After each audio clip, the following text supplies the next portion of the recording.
Bismillahirrahmanirrahim. Assalamualaikum warahmatullahi wabarakatuh. Waalaikumsalam warahmatullahi wabarakatuh. Alhamdulillahirrahmanirrahim. Wassalatu wassalamu ala asrofil anbiya'i wal mursalin. Sayyidina wa maulana Muhammad wa ala alihi washabihi ajmain amma ba'du. Yang saya hormati Pak Dani ini, pertama selaku guru saya.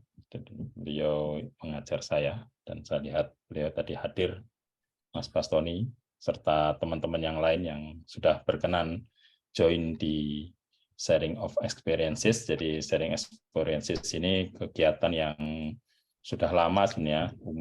Awalnya ya offline, terus mulai online ketika pandemi, dan sekarang udah lama sekali belum mengadain kegiatan. Baru hari ini kita adakan lagi. Ini sebenarnya karena diskusi di forum WhatsApp group. Jadi kita ada WhatsApp group SKM user. Ini khusus untuk mereka yang menggunakan SKM. Jadi kalau ada yang menggunakan SKM ingin gabung di SKM user, silakan nanti bisa WA saya. Nanti kita akan invite untuk masuk ke grup tersebut sehingga bisa diskusi ya. Kita bisa diskusi terkait hal-hal teknis, misalkan ada masalah kendala teknis, kendala apapun, kita bisa tukar pengalaman ya, pemakaian SKM dan juga pengolahan data SKM-nya. Jadi ini judulnya agak keliru sedikit, harusnya pengolahan data SKM, tidak ada citranya ya, tidak ada citranya. Jadi kita gunakan data SKM, jadi hanya khusus data SKM, dan kebetulan yang kita gunakan ini sekarang adalah data pengamatan fajar di Timau. Nah, kenapa kegiatan ini kita lakukan? Kita tahu bahwa ragam olah data SKM itu sangat beragam ya, sangat beragam, modelnya juga macam-macam. Jadi dalam diskusi itu kita ingin sharing tentang bagaimana kita mengolah data SKM. Nah, yang pasti semuanya sepakat bahwa awal fajar subuh itu ditandai dengan kemunculan fajar gitu kan. Tapi yang jadi problem, kapankah fajar sotik itu muncul? Nah, banyak alat, salah satunya adalah SKM yang dikeluarkan oleh Nihedron ini. Nah, hanya masalahnya bagaimana analisisnya. Bagi yang mungkin belum tahu SKM itu ya semacam alat ukur gitu ya. Namanya alat ukur ya, artinya dia sudah dikalibrasi di situ, ketelitian pengukurannya sekitar 0,01 magnitudo gitu ya, dan dia mempunyai cakupan area sekitar 20 derajat. Jadi kalau ketelitian 0,01 magnitudo, perubahan 0,1 magnitudo itu sangat signifikan, sangat penting ya, perubahan-perubahan yang kecil, yang mungkin dianggap kecil tapi sebenarnya itu ya nggak kecil karena ketelitian pengukurannya 0,01 magnitudo. Nah, baik. Mencoba memaparkan bagaimana menganalisis data SKM dengan metode linear, salah satu metode yang dikembangkan untuk mencoba menganalisis fajar sotik. Mungkin itu sekedar prolog awal dari saya. Selanjutnya saya persilakan Mas Bas untuk waktu. Semoga mencukupi waktunya. Berapa Mas Bas? 45 menit, 30 menit cukup? Menyesuaikan, insya Allah nggak sampai segitu. Oke, kita santai aja nih malam minggu ini. Oke, baik. Silakan. Monggo Mas. Assalamualaikum warahmatullahi wabarakatuh. Bismillah, alhamdulillah, wassalatu wassalamu ala rasulillah, la hawla wa la quwwata illa billah, mampat. Yang saya hormati segenap audiens ya. Mohon maaf Pak Indro dan semuanya. Saya mencoba memposisikan diri sebagai pemantik diskusi aja di sini, bukan seorang pemateri karena sifatnya kita kan hanya sharing pengalaman gitu. Tapi nanti pengalaman yang saya bagi ya, itu mungkin nanti yang lain juga bisa merespon seperti apa gitu. Jadi posisi saya hanya sebagai pemantik diskusi aja gitu. Untuk lebih efektifnya mohon izin saya share screen gitu. Screen. Bismillah gitu. Di sini kita fokusnya untuk bagaimana kita mengolah data SKM seperti itu. Sebelum kita ke arah lebih teknis nanti perkiraan nggih, apa namanya, kita akan lebih ke arah teknisnya Pak Hendro nggih, ke arah lebih teknis. Cuma sebelum ke arah teknis, saya akan mencoba mengekspos sebentar ini terkait dengan apa namanya, salah satu landasan penting kenapa kita mengkaji Fajar Shottik tanpa harus mengabaikan ketampakan Fajar Ghalib itu sendiri. Kenapa? Karena dalam beberapa literatur, salah satunya dari dua hadis ini dan juga kajian-kajian para ulama terdahulu ya, saya belum pernah membaca bahwasanya para ulama terdahulu itu membahas Fajar Shottik tanpa melibatkan ketampakan Fajar Ghalib di situ. Sehingga keberadaan Fajar Ghalib itu merupakan syarat ya untuk mendeteksi kemunculan awal Fajar Shottik. Dengan demikian ya Fajar ini kalau kita lihat dari hadis yang pertama dan kedua ini sangat jelas sekali bahwasanya adalah Fajar adalah fenomena ketampakan mata. Dengan bukti Nabi sangat mudah apa ya menggambarkan bentuk Fajar Ghalib seperti apa, Fajar Shottik seperti apa gitu. Nah, mata saja saat itu zaman Nabi bisa membedakan itu. Tentu ketika kita memakai apa ya, memakai instrumen ya yang kepekaan terhadap cahaya lebih baik, tentu data yang ada adalah seharusnya itu kalau bisa apa ya bisa menangkap bisa merekam ketampakan Fajar Ghalibnya. Demikian. Ketika suatu data di situ tidak ada Fajar Ghalibnya, kemungkinan besar Fajar Shottik yang terdeteksi itu adalah Fajar Shottik yang bukan awal, ya kan itu. Jadi pentingnya Fajar Ghalib di sini. Oke, selanjutnya ketika kita mengamati di ufuk timur, ini ada beberapa sumber cahaya ya. Ada beberapa sumber cahaya yaitu cahaya bintang ya, cahaya bintang ini. Nah, ini kebetulan ini adalah rekaman kami bersama Lembaga Falakiyah ya, tahun 2000 Lembaga Falakiyah Gresik tahun 2019 ya, 2019. Jadi sumber cahaya yang di ufuk timur itu ada yang meliputi bintang ya, bintang ini kecelangannya cenderung tetap ya, cenderung tetap, relatif tetap. Kemudian ada cahaya latar depan yaitu polusi cahaya, polusi ya, ada polusi cahaya yaitu lampu, ini 2A, kemudian ada awan di 2B.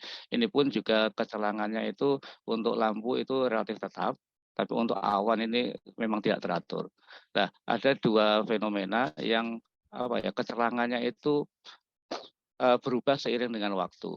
Ya, yaitu cahaya Fajar Ghalib di posisi 3 ini menjulang ini, kemudian ada Fajar Shottik di sekitar ufuk ini. Kecelangannya adalah berubah, tapi berubahnya secara teratur. Nah, perubahan teraturnya itu seperti apa? Nah, saat itu pengalaman saya ketika ngamati. Kebetulan ini foto diambil oleh teman LFNU. Kemudian saya mencoba merekam pakai SGM ya. Saat itu adalah pengalaman kedua saya terjun ke lapangan, ya. Terjun ke lapangan untuk mengidentifikasi Fajar Shottik itu seperti apa. Saya hanya punya modal dasar, saat itu Fajar Shottik itu adalah ketika keterangan langitnya mulai turun secara apa ya, secara teratur ya, turun menurun seperti itu. Nah, ketika kita pasang alat SGM sekitar jam 3-an itu tiba-tiba ini sudah mulai turun ya, sudah mulai turun pelan begitu, pelan begitu. Nah, kita nggak tahu ini sebenarnya cahaya apa ini. Nah, ternyata setelah perkembangan selanjutnya itu adalah cahaya Fajar Ghalib. Nah, kemudian ketika belok eksponensial seperti ini adalah cahaya Fajar Shottiknya. Jadi polanya itu ada pola seperti ini. Nah, ketika kita share, kemudian kita diskusi juga di Imano dengan Pak Hendro dan teman-teman, ada Mas Hendra dan dengan teman-teman, ternyata bisa kita lihat pola-pola sebelum munculnya Fajar Shottik itu polanya itu linier. Misalnya kita gambar ya pola seperti ini kita dekati dengan garis, ternyata ini bentuknya itu sangat dekat dengan linier ini. Demikian juga ini yang foto tadi ya. Yang foto tadi itu juga bentuknya kalau kita dekati itu juga sangat lurus seperti ini. Nah, ya, dengan catatan tidak ada gangguan macam-macam ya, ini lurus seperti ini. Nah, dari situlah kemudian kita coba konfirmasi lagi ya, konfirmasi di apa namanya itu di lokasi yang lain ya. kebetulan kita juga ngamati di Banyuwangi, ternyata polanya itu hampir mirip. Nah, ini pola langit yang ideal ya di atas 21 magnitudo itu rata-rata seperti ini. Jadi ketika sebelum terbitnya fajar kadzib ya, itu ada pola linear datar dengan magnitudo itu dengan gradien itu mendekati 0. Jadi relatif lurus seperti ini, relatif lurus. Kemudian pada posisi tertentu misalnya ini di kasus di Banyuwangi itu sekitar posisi di sekitar 55 derajat itu mulai kelihatan pola linear dengan gradien negatif, yaitu turun, pola turun. Tapi tetap polanya pola lurus seperti ini. Nah, jadi sebenarnya lurus dengan gradien mendekati 0, kemudian pada saat tertentu ketika fajar kadzib sudah muncul, itu ada pola linear juga, ya, tapi gradiennya negatif. Kemudian ketika sudah mulai terbit fajar shadiq, itu polanya berubah menjadi pola eksponensial. Oke. Jadi dari sini akhirnya kita coba dekati dengan pola linear. Inilah latar belakang kenapa kita mencoba mendekati ketampakan fajar itu dengan pendekatan regresi linear itu. Nah, oke, langsung saja ke prosesnya ya, prosesnya seperti ini. Jadi data yang tadi ini ya, ini kita tentukan nilai H tertentu ya. Nilai H-nya itu rentang nilai H di mana bisa berbeda-beda antara satu data dengan data lain ya. Nah, itu acuannya apa? Acuannya adalah linearitas secara visual. Kira-kira yang paling linear itu seperti apa? Nanti insya Allah nanti di akhir slide ini akan kita praktikkan secara langsung aja. Nah, kemudian setelah ditentukan nilai H rentang tertentu ya, kemudian di fitting menggunakan GNU plot dengan persamaan linear misalnya AX ditambah B. Nah, ketika di fitting itu kemudian kita coba ambil data statistik dari rentang data yang kita tentukan tadi. Ya, yang kita tentukan adalah yang kita ambil adalah nilai R-square-nya, ada rata-ratanya, ada standar deviasi. Kemudian ini. Nah, ketika pola linear itu cenderung menurun, maka hasil fitting itu bisa digunakan.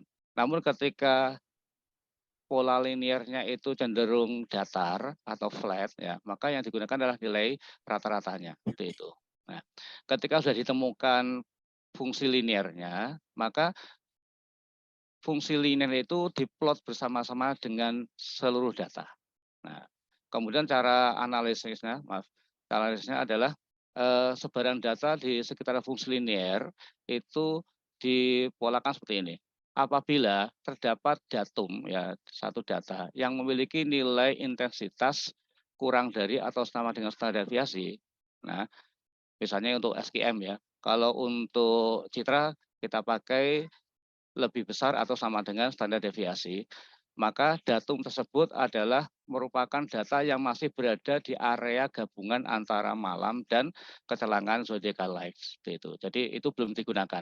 Lah kapan mulai dikatakan sebagai fajar shadiq? Yaitu ketika datum tersebut itu berada di luar ya, di luar antara fungsi linear plus plus minus ini standar deviasinya.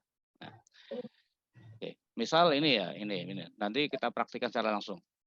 Misal ini. Nah, setelah kita polakan linear, ini ada garisnya. Nah, kemudian kita fokuskan ke data yang sudah lepas ini. Kita lihat dari sini, dari posisi 30, kita abaikan yang negatif 30 sini karena ini datanya rusak ya, karena saat itu ada gangguan lampu. Jadi fungsi linearnya itu kita ambil dari sini. 30 sampai kurang lebih di posisi 25. Nah, kita buat garis lurus seperti ini, nah akan menemukan sebuah pola linear. Nah, di sini kelihatan ketika lurus, ini berarti masih malam atau ini adalah cahaya fajar kadzibnya. Cahaya fajar kadzibnya. Kemudian ketika udah lepas dari garis, nah inilah yang disebut sebagai pola fajar shadiq.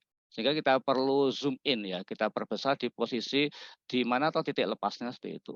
Gambaran seperti ini. Nah, ini.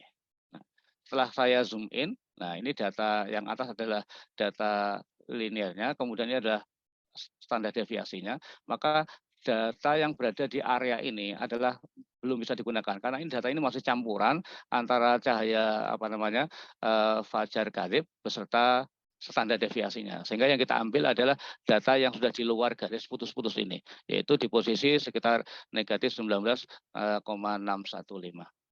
Itu mungkin paparannya, Pak Hendro.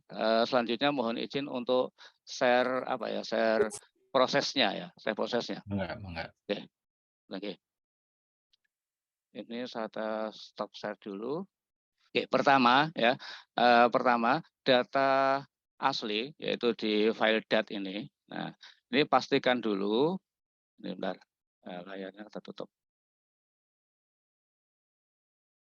Ini kita pastikan dulu koordinatnya sudah benar. Koordinatnya ini pakai desimal versi Inggris ya, versi Inggris ini. Kemudian yang kedua, data ini saya ubah menjadi CSV. Kenapa? Karena data ini belum ada posisi ketinggian matahari. Nah, itu. Videonya ada di sini. Mungkin bisa kita lihat benar ya, konversinya kurang lebih seperti ini.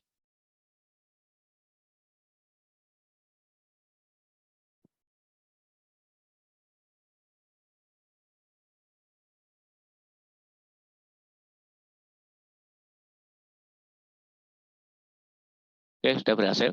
Ya. Kalau sudah berhasil, maka langkah berikutnya, nanti hasilnya kurang lebih seperti ini. Nah, bisa dicoba, bisa dilihat. Ya.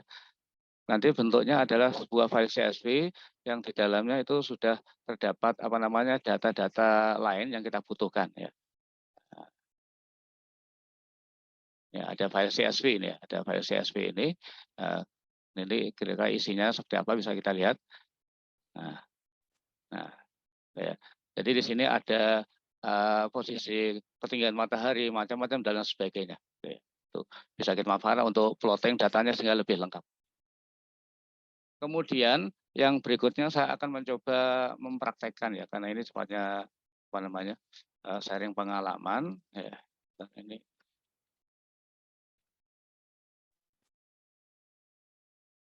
Nah, kemudian saya membuat sebuah skrip nih untuk memudahkan saja. Nah, skrip. Nih. Skrip ya. Jadi skrip ini pertama saya panggil file CSV yang tadi telah kita konversi di sini. Nanti bisa dengan otak-atik sendiri. Kemudian ini adalah judulnya bebas, saya menyesuaikan. Ini labelnya juga bebas. Kemudian ada separator ya. Separator ini menyesuaikan data yang kita gunakan. Misalnya tadi kita menggunakan data CSV. Separatornya apa? Separatornya misalnya di sini kita lihat ini. Separatornya adalah titik koma, maka kita pakai yang titik koma. Gitu. Titik koma. Kemudian labelnya seperti ini. Kemudian langkah pertama adalah ini saya tutup dulu ya. Saya tutup dulu.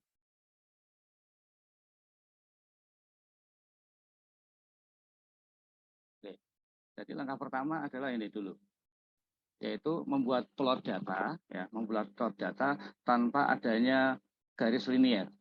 Ini fungsinya untuk apa? Ini fungsinya untuk menentukan rentang H yang kita pilih. Ini adalah 10.26, ini adalah kolom yang kita gunakan. 10 ini adalah kita gunakan yang sumbu X-nya, 6 adalah untuk sumbu Y-nya. Sumbu X-nya kita pakai yang elevasi matahari, untuk 6 ini adalah magnitudo. Bisa kita lihat di sini ya. Nah, ini.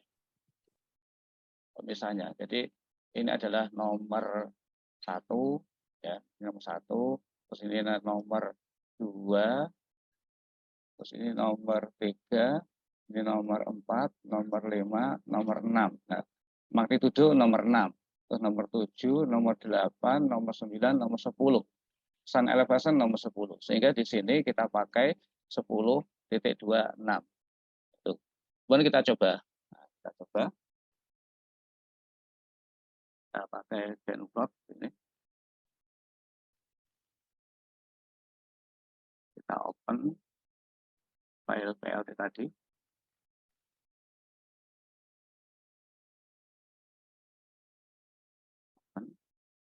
Nah, kurang lebih seperti ini hasilnya. Kemudian Langkah berikutnya adalah kita menentukan rentang H. Rentang H berarti kita cek dulu, kita zoom in, kita klik kanan seperti ini. Manakah yang kira-kira linear? Yang linear mana? Ini kalau secara visual, linearnya itu ada di posisi sekitar 30 sampai 25 ini. Jadi nanti akan saya ambil data sekitar 30 sampai 25 untuk sebagai sampel ya. Sebagai sampel membuat fungsi linear. Nah, pemilihan ini tentu akan bervariasi ya. Tantangannya di sini bervariasi bergantung pola datanya. Nanti bisa dicoba di data yang lain. Nah, setelah kita tahu posisi linearnya kurang lebih ada di posisi 30 sampai 25, maka kita masukkan dalam skrip yang tadi. Nah, skripnya ini. Berarti ini saya matikan lagi. Nah, terus ini saya panggil ini. Nih, fungsi start input 10.6 ada pada data 509 sampai data 707. 509 itu yang mana? Kan ini ya. 509. Oke. 509 ini ada di posisi kurang lebih posisi matahari 29,5. Ini ada di data 509.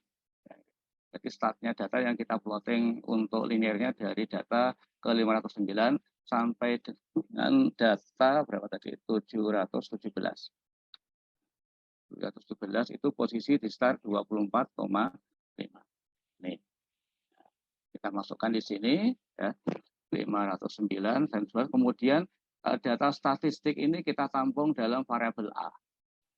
Setelah masuk dalam variabel A, kita tangkap dalam sebuah variabel, kita simpan dalam variabel AX. AX ini saya isi dengan nilai slope atau gradiennya, kemudian adalah nilai interceptnya, kemudian dikurangi standar deviasi yang dihasilkan oleh fungsi start. Kemudian ini nanti akan menghasilkan sebuah fungsi linear. Kemudian kita buat juga labelnya. Labelnya nanti berisi misalnya fungsi apa kita buat fungsi fx saja, fungsi fx. Nah, di mana ini adalah yang pertama adalah slope-nya, kemudian yang kedua adalah intercept-nya, yang ketiga ini adalah standar deviasi, yang keempat ini adalah korelasinya, kemudian yang kelima adalah R square-nya, yaitu R kuadrat berarti korelasi dikalikan korelasi. Kemudian sebagai apa namanya untuk mengetahui persamaan yang lain, saya juga membuat ini variabel atau fungsi A2X di mana isinya hanya slope sama intercept tanpa dikurangi standar deviasi. Kemudian ini labelnya. Ketika variabel-variabel ini dan fungsi sudah kita buat, ya, kemudian kita plot. Kita plot yaitu input 1. Input 1 adalah file ini. Kemudian nanti kita pakai kolom 10 dan 6. Ini hanya variabel untuk bentuk data saja. Kemudian kita plot juga fungsi AX dan juga fungsi A2X. Di mana AX adalah fungsi yang berisi tentang slope, intercept, dan sekaligus standar deviasi. Sementara A2X ini adalah hanya fungsi slope sama intercept saja. Oke. Kalau sudah, kemudian kita panggil skripnya. Kita panggil ulang. Nah, ini. Oke, kita zoom in. Nah, di sini kelihatan. Kita cek apakah fungsi yang kita buat tadi cukup bagus atau tidak. Kita cek dengan data yang kita gunakan. Misalnya berarti ini kita zoom ke sini.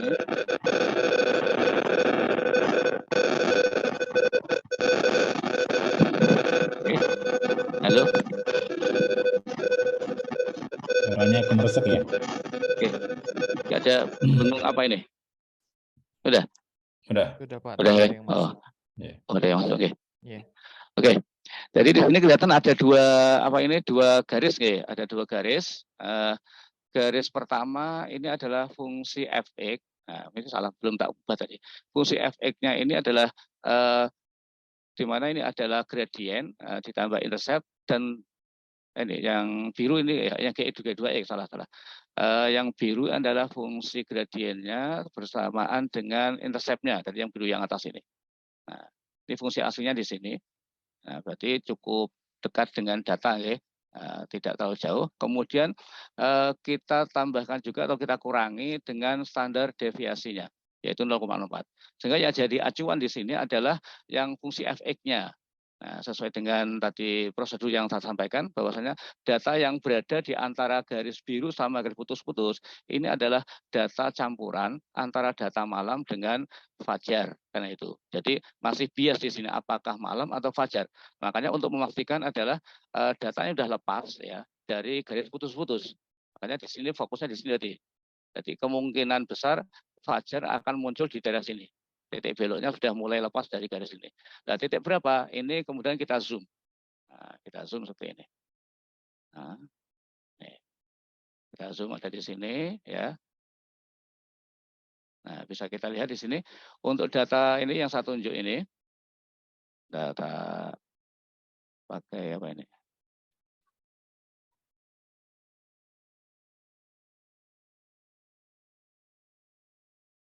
Petunjuk mana petunjuk? Enggak ada ya.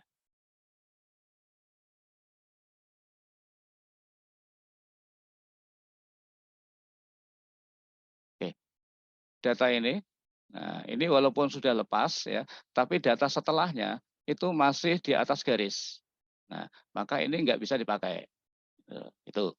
Nah, maka data yang kita gunakan adalah data yang ini. Yang ini.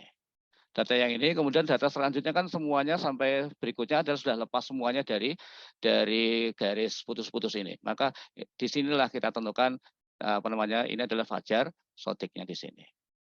Oke. Posisinya di sekitar, bentar, ini berapa ini?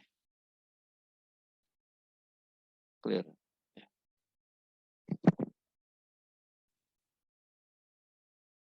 Cara melepas gimana? Oh ya, ini bisa kita lihat di sini, kita zoom lagi di sini. Nah, ini titik ini kita zoom lagi.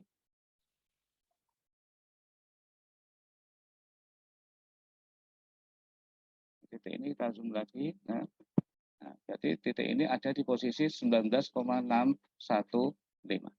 Tuh.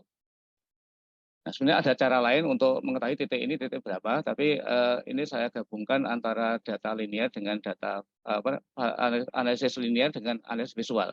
Jadi linearnya hanya untuk membatasi, kemudian untuk melihat titiknya di mana kita masih pakai visual. Mungkin itu Pak Indro, paparan dari saya. Monggo ada masukan atau koreksi dan sebagainya, kami silakan. Terima kasih. Assalamualaikum warahmatullahi wabarakatuh.